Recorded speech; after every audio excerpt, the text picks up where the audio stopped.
Imagine waking up one morning and everything is fine. You are a loyal member of the Communist Party. You have served the revolution your entire life. You have done everything right, said everything right, believed everything right. Then there is a knock on the door at 2 a.m. And that is it. No trial, no evidence, no explanation. Just a knock on the door at 2 a.m. and then a confession extracted in a basement, and then a bullet or a train to a labor camp in Siberia where the temperature drops to -40 and the food ration is designed to keep you alive just long enough to be useful.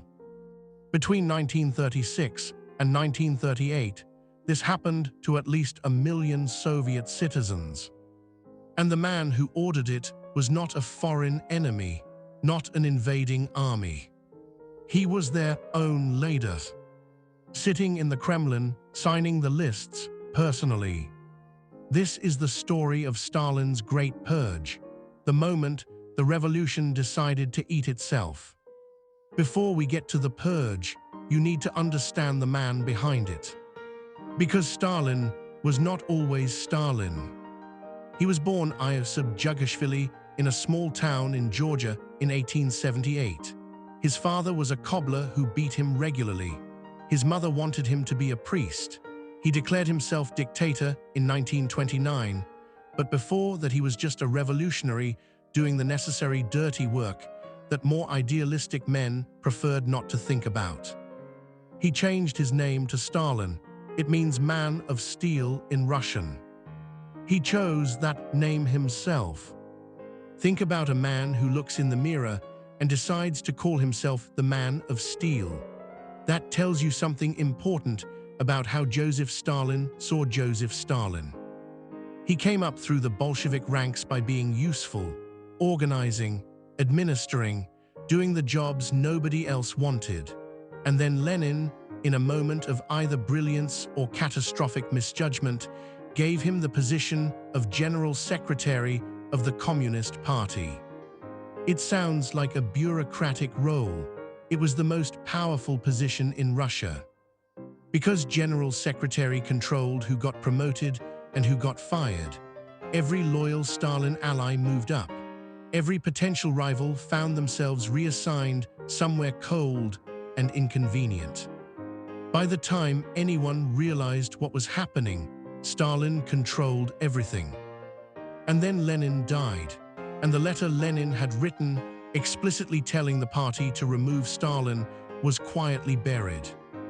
And the man of steel looked around at the country he now controlled and started thinking. Thinking about enemies. Here is something important to understand about Stalin's purges. They did not begin as mass murder. They began as paranoia with paperwork. The first event of the Great Terror took place in 1934 with the assassination of Sergei Kirov, a prominent Bolshevik leader who was murdered at the Communist Party headquarters. Kirov was popular, possibly more popular than Stalin. Historians have debated for decades whether Stalin himself ordered the killing. The evidence suggests he probably did. Either way, Stalin used Kirov's death as the excuse he needed.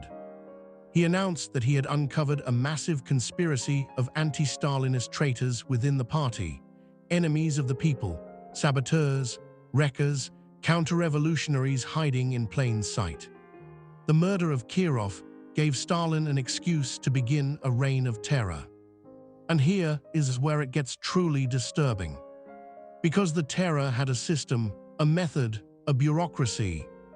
In each instance, the person denounced to a local official was arrested and charged as an enemy of the people. All who were accused were expected to confess. The NKVD used torture when persuasion failed and to implicate others. Implicate others, that was the mechanism that made the purge unstoppable.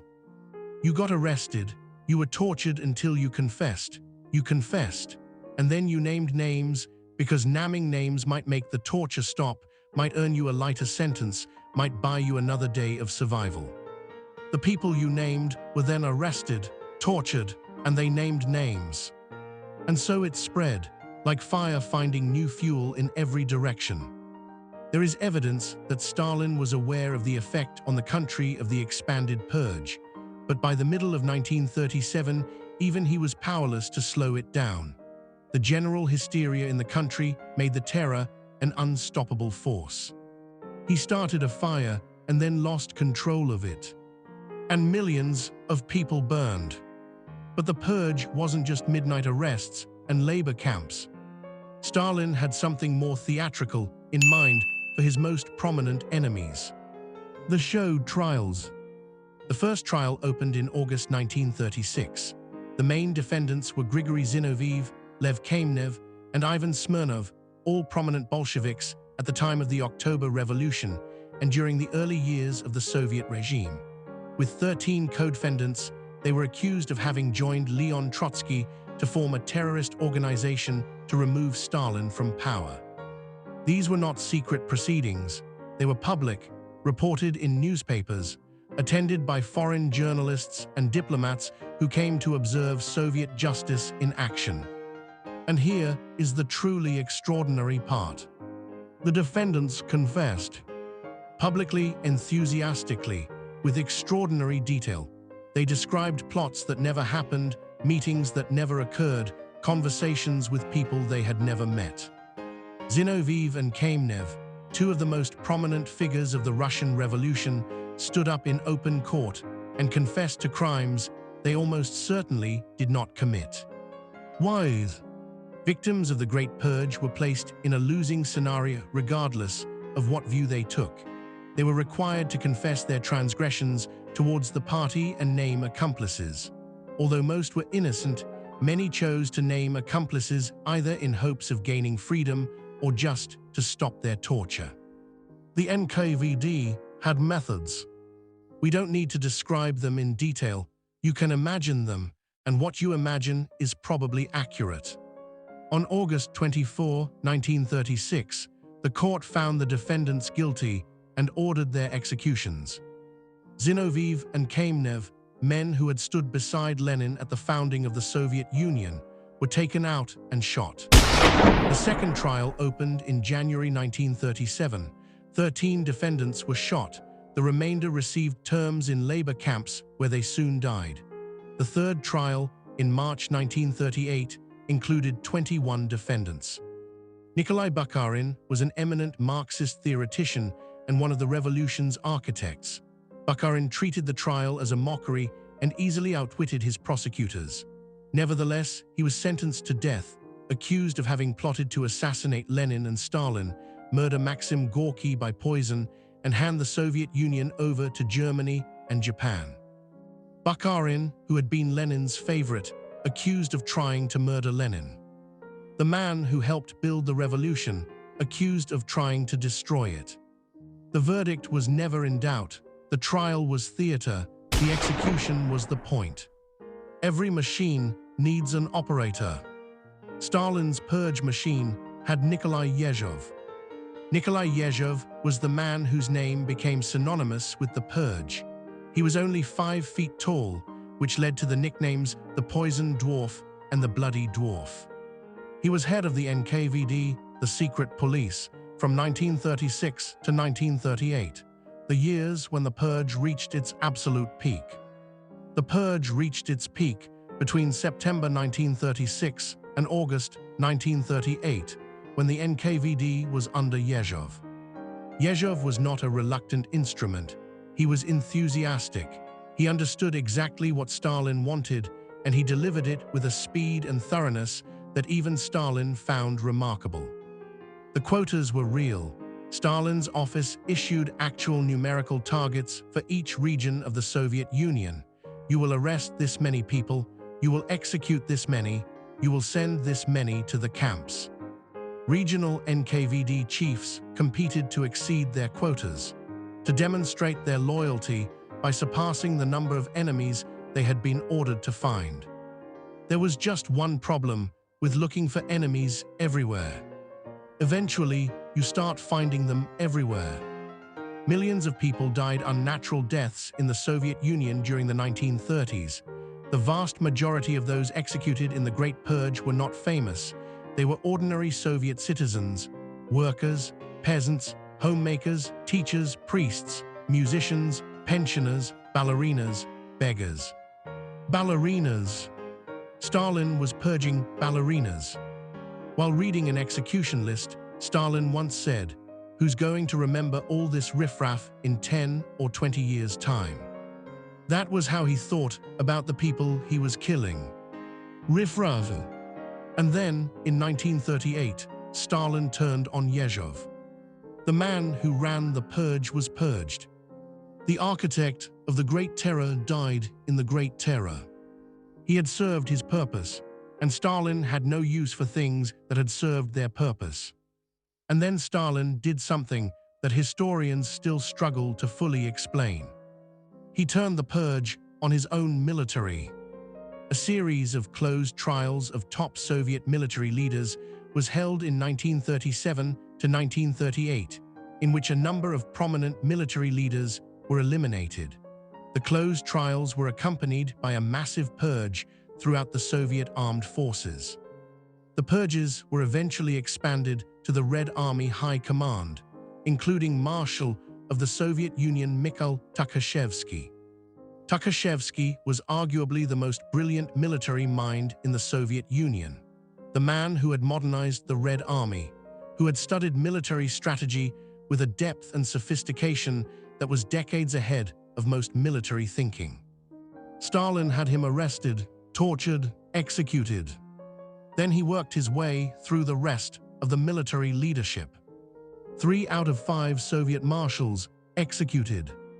13 out of 15 army commanders executed.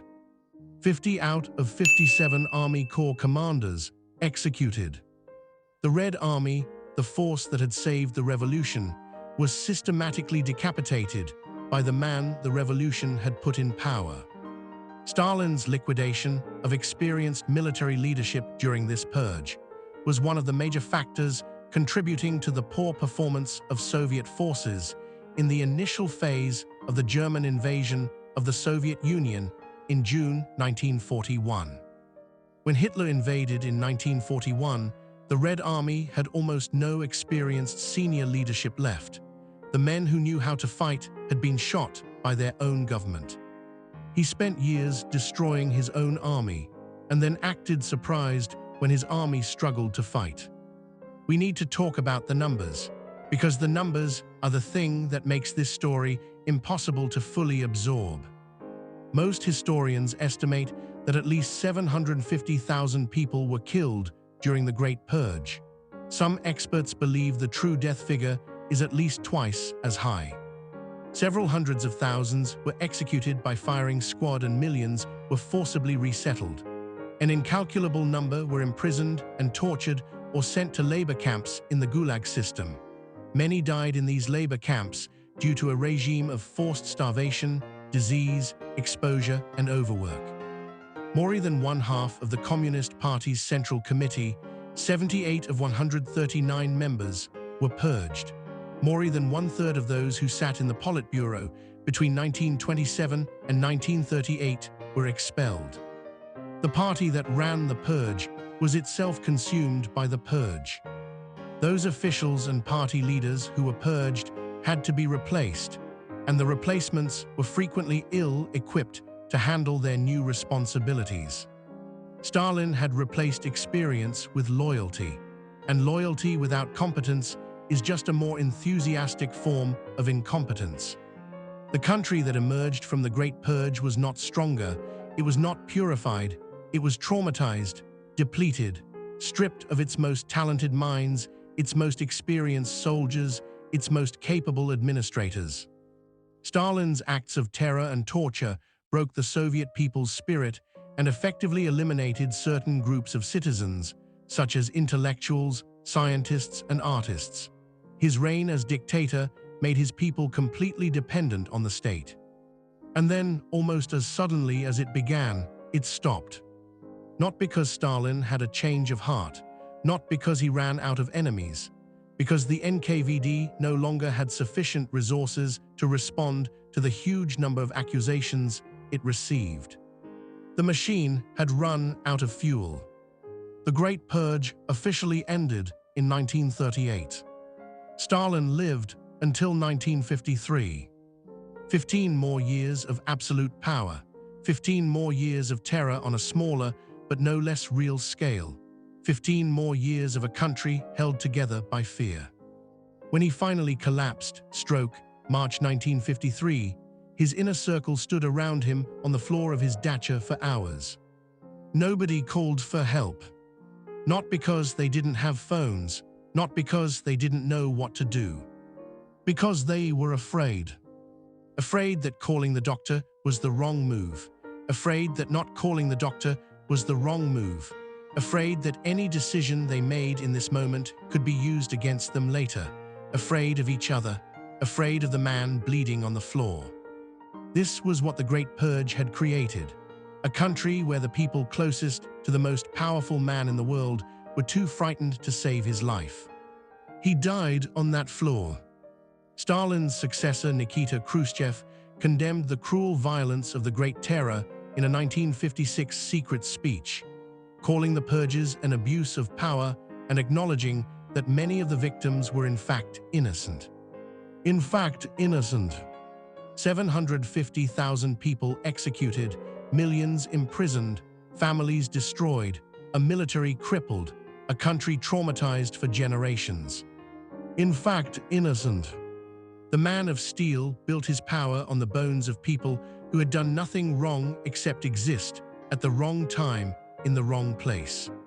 And somewhere in the archives of the Russian state, there are lists, handwritten lists with names on them, and next to some of those names, in Stalin's own handwriting, a small mark. Approved. History never gets cold. I'm Coffee and Ash. See you next week.